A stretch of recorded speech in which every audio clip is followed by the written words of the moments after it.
ایک بہت مزے کی حدیث قدسی ہے، اس میں اللہ رب العزت اپنے بندے سے گلہ کرتے ہیں۔ اللہ کہتے ہیں میرے بندے، تجھے میں نے ایک پانی کے گندے قطرے سے بنایا،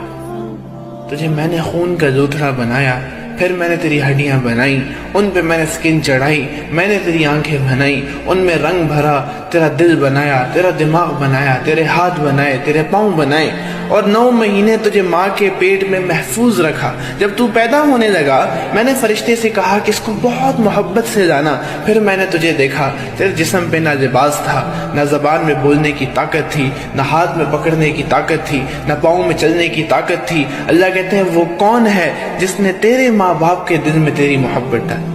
اور اللہ کہتے ہیں پھر تو بڑا ہوتا گیا، تو چلنے لگا، تو بھاگنے لگا، تیری ہڈیوں میں زور آیا، تو دیکھنے لگا، تو چلنے لگا، تو پکڑنے لگا۔ پھر اللہ کہتے ہیں کہ میری تمام کی تمام نعمتوں کو